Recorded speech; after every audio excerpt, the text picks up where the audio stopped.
Yeah, Lou and Sherri, it seems like, sometimes you're watching the shows and there'll be a series regular or like a major guest person, and you feel like, where did that person ever come from? You feel like you've never seen them ever. And I'm just curious, the people that do get your series regular positions, I mean, did they spend years being guest co-stars and then guest stars, or, because it seems like they get famous once they have that role. And I was just wondering if there was some history or pattern to some people you've never seen, like the young brother, that, like, I don't feel like, where did he come from, or I've never seen him, the one who was on drugs, and. Yes. And then he's this character, and he's famous, and he'll have a huge career, whatever happens. You know, he actually had a series before ours, but I know it depends on the show. I think, like, I find on this show, and this is the first show I worked on that's like this, because on Everwood, you didn't have to have this body of work, but we bring in a guest star, and it has to be like Chevy Chase, or, you know, it's sort of crazy. The market Like, has changed a little bit. yeah, and I don't know why that is, but I do know that it's more and more competitive, and more actors will do television today than even a few years The ago. co-star roles, like, it's fine, but even if you have like under 5, or I know that you have to already have this body of TV work. It's now insane in half hours. The number of network sitcoms, of course, has dropped, by whatever, 75%. They're now like, 8 shows that are half hours. Now, the networks are panicking. They now demand tape on anybody, even if it's an under 5 part, a line that's under 5 lines of runner.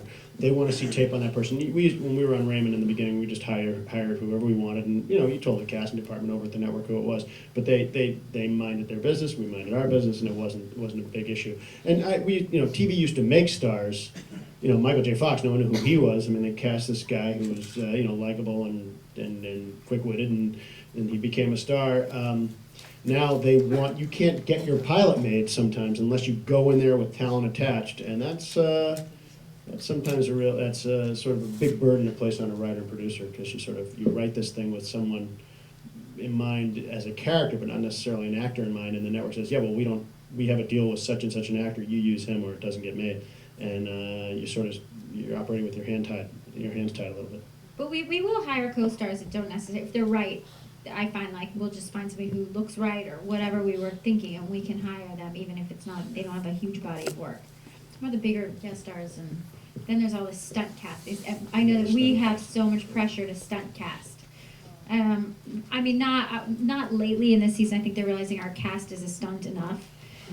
Yeah, your cast is pretty stunted. Our cast is pretty insane. So I'm finding and now they're realizing that sometimes when you see like a Chevy Chase walk in, you're not thinking there's Nora's love interest. It's there's Clark Griswold.